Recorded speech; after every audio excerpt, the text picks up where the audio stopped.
Hello everyone, this is Ricky the Drum Guy. Today I'm going to do a short presentation on playing brushes. Not a hair brush, but drums for drum brushes. Like, look like this. You have wire brushes. I prefer wire brushes, and the reason why, because they have a more distinctive sound, and you're able to execute all of the patterns and the nuances that you want to do. That's my perspective there.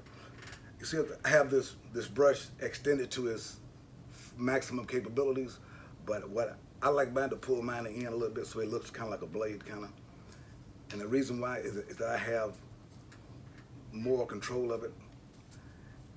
I'm using two different brushes, however, but I like the wire brushes where it doesn't bend too far back. Some people have some brushes are made where they actually can move further back. I don't like that feeling where the blade can move further back. I like them kind of to stay in their same location. But I do some playing demonstrations up so you can see exactly what I'm trying to do. Let me adjust this camera a little bit so you can see what I'm doing with it. I'm a cameraman as well as percussionist, so one man show. So I'm gonna demonstrate first. I'm doing like a ballad, like 1, 2, 3, 4. 1, 2, 3, 4. So 1, 2, 3, 4. 1,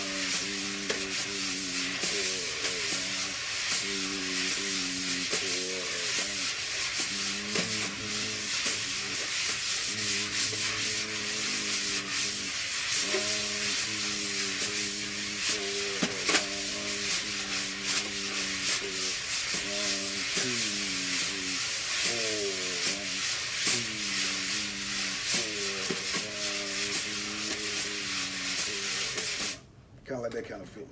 And you try to create all these inflections with your brush strokes. Sometimes if you don't want to hear those metronomical beat patterns going by, like a whoosh, like an ocean.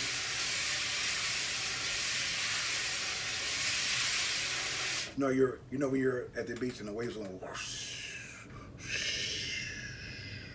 it's kind of like ebbs and flows like an ocean. I do the same pattern the other way. A medium tempo swing like right here. 1, 2, 3, 4. 1, 2, 3, 4. 1, 2, 3, 4.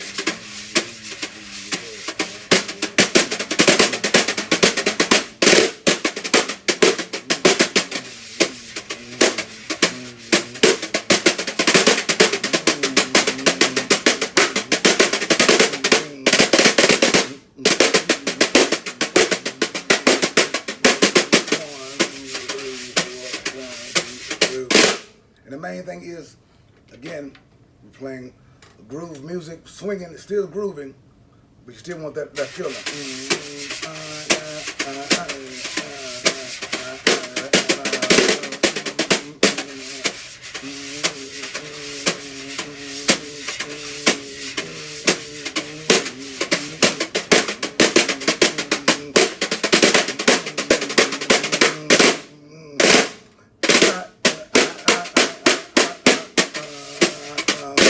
Still, if I'm playing brushes or swinging, I see swinging the same as like all other music. Like it has a danceable type of feel. You want to be able to dance to it. So if you're swinging, you're playing R&B, you're playing gospel, you're playing Afro-Cuban music, Latin music, Brazilian music, you're playing hand drums, because it's coming from that, like a danceable type rhythm. And that's what, to me, because rhythm gives the music so much energy, so much life, and just propels it forward. A little bit brighter, I'm gonna put my metronome at 150. I'm gonna put it right here. Do that. Then I'm double time it, probably like 300, which is the fastest I've played something before. Maybe others can play it faster, but to hear the nuances and to have the control over the brush that you need to have. Again, I like my blade to be smaller so that I can naturally control the rebound from the drum head, so I can be able to play at up tempo with brushes. I think it's very demanding to play up tempo with brushes. And some of the great brush masters like Ed Thigpen, if you're into brushes, you need to definitely check him out. See right here?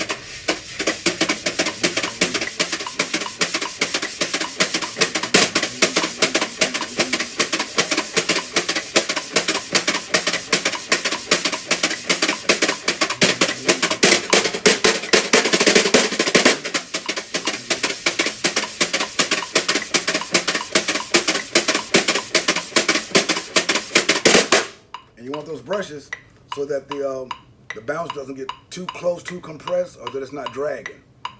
I'm gonna do it again so you hear an example of so that my ding ding ding ding ding ding ding ding ding isn't too compressed.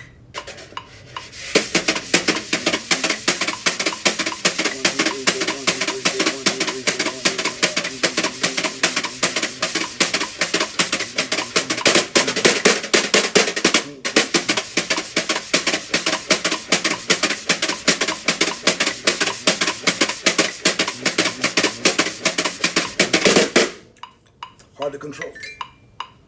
But you also can use the brushes with playing other music. Say I do something like I'm gonna add a stick to it.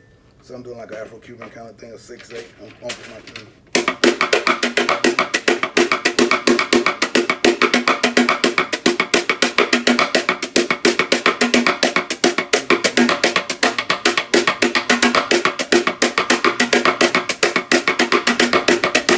Because you know, as a drummer, you're trying to create this hand drum rhythm. Because you know, all those Brazilian songs, Brazilian type drumming, Afro hand drumming, are not coming from a drum set perspective. Come from a hand drum and a hand drumming culture. So you're trying to mimic those sounds that you would hear if people were playing all the hand drums, shakers, and cowbells. So I'm trying to mimic. Like, this is a shaker, this is clave, or your conga, open sound.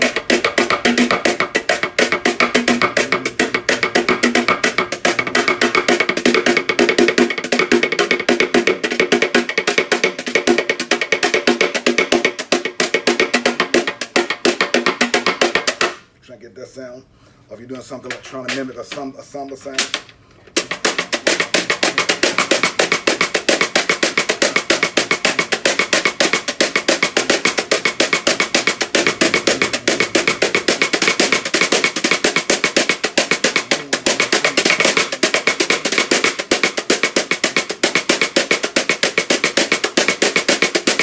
You're trying to mimic those sounds that you're hearing.